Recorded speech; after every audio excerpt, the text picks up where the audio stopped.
Hola a todos, mi nombre es Daniel y vengo a presentarles la sección 10.8 del capítulo de ecuaciones diferenciales parciales y series de Fourier. En esta sección vamos a hablar sobre la ecuación de Laplace. Y entonces, la ecuación de Laplace es una de las ecuaciones en derivadas parciales más importantes para la física. En dos dimensiones tiene la siguiente forma: la segunda derivada de u con respecto de x más la segunda derivada de u con respecto de y es igual a 0. También la podemos tener en tres dimensiones, donde se le añade el término segunda derivada de u con respecto de z. Esta ecuación en derivadas parciales es muy útil en electrostática, en problemas de conducción de calor, como vimos en las secciones anteriores, cuando estamos tratando del estado estable, y muchos otros. Como podemos ver, en ninguna de las dos ecuaciones hay dependencia del tiempo. Entonces, estas ecuaciones no tienen una condición inicial que aplicar. Sin embargo, sí vamos a tener condiciones de frontera que debemos cumplir. Ellas van a depender del problema que estemos resolviendo y siempre se darán a conocer. Cuando las condiciones de frontera están en la ecuación, se conoce como un problema de Dirichlet, y cuando las condiciones de frontera están en las derivadas, entonces se conoce como un problema de Newman. En esta sección vamos a tratar únicamente de los problemas de Dirichlet y vamos a estudiar el caso de un rectángulo y de un círculo. Para empezar, vamos a ver el problema de Dirichlet para un rectángulo, y entonces vamos a considerar una función que depende de x y de y, que satisface la ecuación de Laplace en dos dimensiones. En un rectángulo donde la variable x va desde 0 hasta a y la variable y va de 0 hasta b. Y también debe satisfacer las siguientes condiciones de frontera. En este caso, las condiciones de frontera van a ser 0 en y igual a 0, en y igual a b, en x igual a 0, y en x igual a a vamos a tener que la condición de frontera es igual a una función de y, en donde y es una función que se conoce y está definida en el intervalo cerrado desde 0 hasta b. Si vemos esto gráficamente, tenemos algo similar a la imagen que acaba de aparecer. Tenemos en x igual a 0, que sería esta línea de aquí, tenemos esta condición de frontera, como habíamos visto anteriormente. En x igual a a tenemos la condición de frontera que no es homogénea, la que es igual a una función de y. Y en y igual a 0 y y igual a b tenemos condiciones homogéneas. En el interior de este rectángulo vamos a tener nuestra ecuación de Laplace que queremos resolver.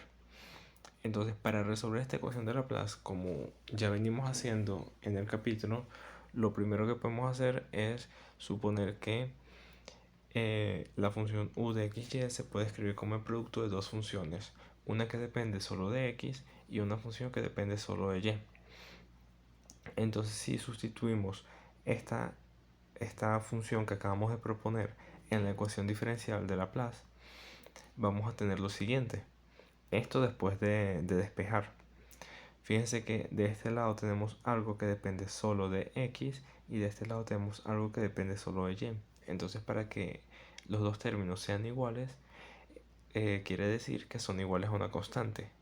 Esta constante la podemos llamar lambda y se conoce como la constante de separación. De esta manera podemos despejar y obtener dos ecuaciones diferenciales lineales y homogéneas. La primera es la segunda derivada de x menos lambda x igual a 0, y la segunda ecuación es la segunda derivada de y más lambda y igual a 0. Además, podemos tomar las condiciones de frontera homogéneas que habíamos escrito anteriormente, donde estaban las que estaban antes del gráfico, y sustituirlas en la ecuación 3.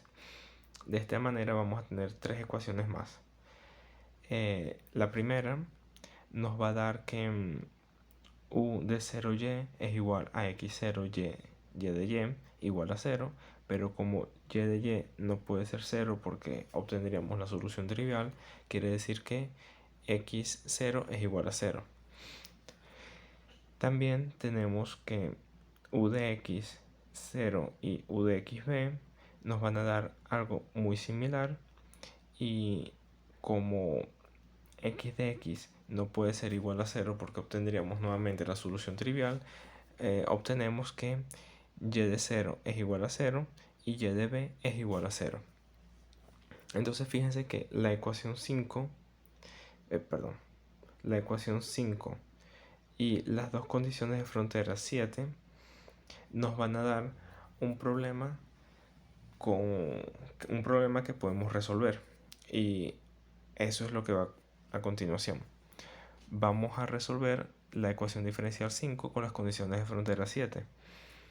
Pero si recuerdan de la sección 10.5 y 10.6, ya se había resuelto este problema exactamente igual, solamente teníamos que la variable no era y, sino que era x, y b era l, pero es exactamente lo mismo. Entonces podemos agarrar la solución que ya habíamos obtenido anteriormente y usarla y aplicarla en este caso.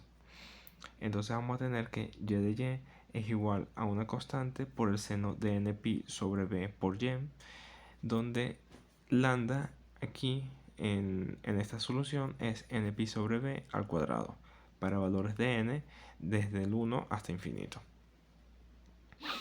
Como ya conocemos el valor de lambda y tenemos la solución para y de y, podemos agarrar este valor de lambda y sustituirlo en 4. 4 era la ecuación que tenía la x. Entonces al sustituirlo vamos a tener x2' menos lambda x igual a 0. Esta ecuación tiene como solución lo siguiente. Lo podemos escribir como un coseno hiperbólico y un seno hiperbólico. Ahora lo que debemos hacer es aplicar las condiciones de frontera. En la única condición de frontera que teníamos, que era x0 igual a 0, entonces si x es 0, el seno hiperbólico se hace 0 y el coseno hiperbólico se hace 1. Entonces nos va a quedar que a es igual a 0, y por lo tanto tenemos que x de x es igual a una constante por el seno hiperbólico de npi sobre b por x. Entonces, con esta solución que tenemos para x y esta solución que tenemos para y, podemos hacer el producto de ellas dos y obtener nuestra solución u de xy. Y como cada una de esas soluciones satisface la ecuación, vamos a tener que una combinación lineal de estas soluciones para todos los valores de n también van a ser una solución de nuestra ecuación diferencial. Por lo tanto, lo podemos escribir como una serie. Esta serie que tenemos aquí, donde u de n es esta ecuación 10 que acabamos de obtener. Si la sustituimos nos queda algo de esta manera. Y si ahora aplicamos la última condición de frontera que teníamos, que era la condición de frontera no homogénea, vamos a obtener lo siguiente. Bien, la condición de frontera nos dice que donde tenemos x, colocamos a, x aparecía aquí solamente, sustituimos por una a, dejamos todo lo demás igual y lo igualamos a nuestra función f de y. Ahora, si recordamos lo que vimos en series de Fourier, esta serie aparenta ser una serie de Fourier de senos, donde nuestro coeficiente ya no es solamente c sub n, sino que es c sub n seno hiperbólico de npi sobre b por a. Entonces, si sabemos que ese es el coeficiente de nuestra serie y tenemos una serie Fourier de senos, podemos calcular los coeficientes usando las fórmulas que ya teníamos. Entonces nos va a quedar que c sub n por el seno hiperbólico de npi sobre b por a es igual a 2 entre b por la integral que va desde 0 hasta b de f de y por el seno npi sobre b por y. De esta manera ya podemos obtener la solución para el problema de Dirichlet en un rectángulo con las condiciones de frontera dadas. Obviamente que si cambiamos de posición alguna de las condiciones de frontera, algunas de las que pusimos homogéneas, las ponemos con una función, nos van a dar problemas distintos, pero se resuelven básicamente de la misma manera. Hay que buscar primero los valores de lambda para los cuales se cumplen nuestras soluciones y luego hallar los de la otra variable. Hacer el producto de las dos soluciones y hallar los coeficientes de la serie de Fourier. Teniendo este problema listo, podemos pasar al problema de Dirichlet para un círculo. Entonces ahora vamos a resolver la ecuación de Laplace en una región circular en donde R es menor que A y está sujeta a la condición de frontera U de A teta igual a f de teta, donde f es una función que se conoce y está definida en el intervalo de 0 hasta 2pi. Gráficamente este problema se ve de esta manera. Tenemos un círculo que tiene radio A. Ese radio A puede ir desde algo tendiendo a 0 hasta A. Y el ángulo teta puede gira en torno de 2pi. En coordenadas polares, porque como ahora tenemos un radio y un ángulo, debemos pasar la ecuación de Laplace a coordenadas polares. Eso se puede hacer y resulta esta ecuación 15. Es la segunda derivada de u con respecto de r más 1 entre r por la primera derivada de u con respecto de r más 1 entre r cuadrado por la segunda derivada de u con respecto de teta igual a 0. Además, tenemos que u es una función que es periódica con periodo de 2pi. Fíjense que aquí en el círculo, si teta gira 2pi, volvemos a caer en el mismo punto. Entonces eso nos da una condición de periodicidad. Si aplicamos separación de variables en la ecuación que teníamos para el problema, vamos a obtener una función u de r teta que es igual a r de r por teta de teta. Nuevamente vamos a buscar una solución para r, una solución para teta y hacer el producto de ellas dos para obtener nuestra solución general. Si sustituimos la ecuación 16 en la ecuación, creo que hubo ahí un error de números, en la ecuación 15, vamos a tener lo siguiente. Esto es de sustituir esta redefinición de u de x en la ecuación de Laplace. Perdónenme los números, era sustituyendo 16 en 15. Bien, si ahora despejamos, vamos a obtener lo siguiente. Como este lado solo depende de r y este lado solo depende de tita, nuevamente como ya veníamos viendo, solo se va a cumplir cuando ambos lados sean iguales a una constante que podemos llamar lambda. Y esta sería nuestra constante de separación. Con ella podemos escribir dos ecuaciones diferenciales, lineales y homogéneas. La primera que depende solo de r y la segunda que depende solo de teta. Además, para la ecuación 18 que depende de teta, vamos a usar la condición de periodicidad que habíamos hablado anteriormente. En ella vamos a tener que teta de teta es igual a teta de teta más 2pi. O sea, cuando estoy parado en un ángulo y giro 2pi, debo volver al mismo punto. Esa es la condición que estamos dando aquí. Entonces vamos a empezar a buscar valores de lambda para los cuales voy a obtener una solución que no sea la trivial.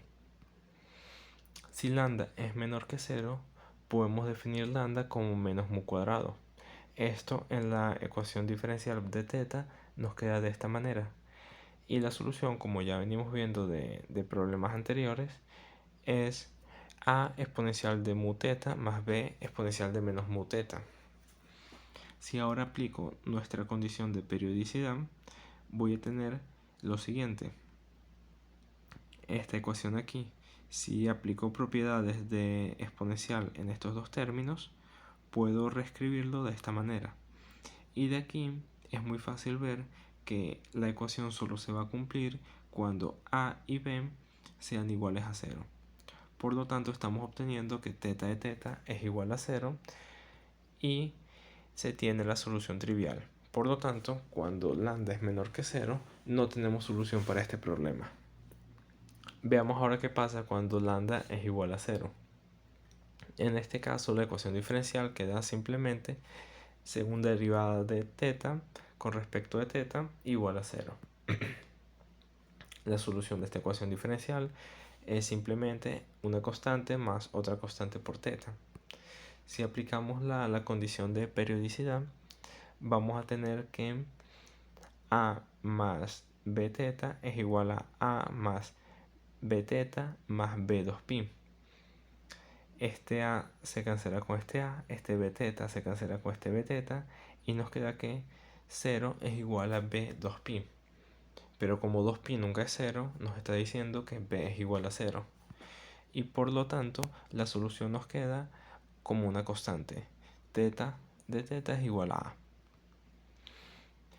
Ahora tomamos el valor de lambda igual a 0 y la sustituimos en 17, que era la ecuación que dependía solamente de r. Esa nos va a quedar de esta manera. Y es una ecuación de Euler y tiene una solución sencilla que ya hemos resuelto. Es a más b logaritmo neperiano de r. Ahora, debemos saber si la solución es simplemente esto o alguno de las constantes debe ser igual a 0 para que la solución sea válida. Como vimos, para teta tenemos una condición de periodicidad y entonces debemos pensar que para r también debe haber alguna condición, y si la hay, la comentamos al inicio. R debe ser un valor que va desde algo tendiendo a 0 hasta a, que era nuestro radio. Por lo tanto, si hacemos esta función tender a 0, tenemos un problema en el logaritmo. El logaritmo de r cuando r tiende a 0 tiende a menos infinito. Y eso dejaría que nuestra solución deja de ser acotada, algo que no nos interesa. Por lo tanto, podemos hacer que b sea 0 para que la función siga siendo acotada. Entonces r va a ser igual a una constante que podemos llamar a. Usando la solución de las ecuaciones 19 y 20, podemos obtener que u de 0 r teta es igual a 1, esto omitiendo las constantes arbitrarias que vamos obteniendo. Bien, por último, nos queda ver el caso cuando lambda es mayor que 0. En este caso podemos decir que lambda es igual a mu cuadrado y entonces nos va a quedar, aquí me falta un término en la ecuación diferencial, discúlpenme, no falta un término, tengo un signo más de más. Bueno, ahí va un solo más. Y esta ecuación tiene como solución a seno de mu teta más b coseno de mu teta. Para que esta solución sea periódica, tenemos que mu debe ser un número entero. Recuerden que el seno y el coseno son funciones periódicas. Y si tenemos números enteros, aquí en donde va mu, vamos a tener un periodo de 2pi. Entonces ponemos la condición de que mu sea igual a n y eso nos da esta solución donde lambda pasa a ser n cuadrado para valores de n a partir de 1. Entonces ahora, usando este valor de lambda en la ecuación 17, tenemos lo siguiente. Esta es nuevamente una ecuación de Euler, se resuelve por los mismos métodos que ya conocemos y tiene solución a r, perdón, no era r cuadrado, sino r a la n más b r a la menos n. Ahora, aquí tenemos que aplicar nuevamente nuestra condición para r, que dice que r debe estar acotada. Sin embargo, si r tiende a 0, el término de r a la menos n va a tender siempre a infinito. Y entonces eso no nos crea problemas en el acotamiento de la función. Para el término de r a la n no hay problema porque cuando r tiende a 0, la función tiende a 0 también. Pero para r de menos n la función tiende a infinito y por lo tanto se debe tomar 0 la constante b para que r de r nos quede a r a la n. Entonces ahora con la solución de θ y la solución de r formamos nuestra solución u sub n de r de θ igual a r a la n por el coseno de nθ, perdón, más el seno de nθ, con n variando desde 1 hasta infinito. Aquí nuevamente omitimos las constantes arbitrarias, después las vamos a considerar muy pronto. Entonces, esta solución 24 que tenemos aquí y la solución u sub 0 que habíamos obtenido anteriormente son soluciones de la ecuación diferencial de Laplace con sus condiciones de periodicidad y de acotamiento. Entonces podemos suponer que una combinación lineal de las soluciones también debe ser una solución. Por lo tanto, podemos escribir u de rθ como una constante que podemos llamar c sub 0 entre 2 por la función u sub 0 más la sumatoria desde n igual a 1 hasta infinito de una constante que podemos llamar c sub n por u sub n rθ.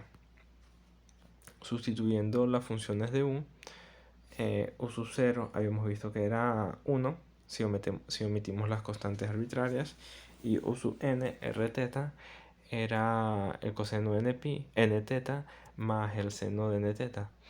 Cada uno de los términos va a tener una constante. Y de esta manera vemos que u de rθ tiene la forma de una serie de Fourier. Entonces vamos a aplicar la condición de frontera que habíamos dado al inicio, que era u de a θ es igual a f de θ. En esta condición sustituimos r por a y notamos que efectivamente la función tiene forma de una serie de Fourier, no de senos ni de cosenos, sino una combinación de las dos, que tiene senos y tiene cosenos. Entonces debemos hallar el coeficiente c sub 0, hallar el coeficiente c sub n y hallar el coeficiente k sub n. Esto, como vimos en las secciones anteriores, se hace a partir de una integral de esta integral. Aquí está. Bien. A sub n, c sub n va a ser igual a esta integral y a sub n, k sub n será igual a esta integral. Esto porque nuestros coeficientes ahora no son solamente el c sub n, sino que son el a sub n también. Esta manera de escribir esto como una serie de Fourier es válido porque tenemos que la función es periódica y además la serie converge para todo n. Y bueno, si tuviéramos algún problema, sería solamente sustituir los valores que tuviéramos. Si las condiciones iniciales son, si las condiciones de frontera son las que teníamos al inicio, solamente sustituimos los valores y calculamos nuestros coeficientes conociendo f de θ. Y sustituir de nuevo aquí en la serie. Y se obtendría perdón, en esta serie no.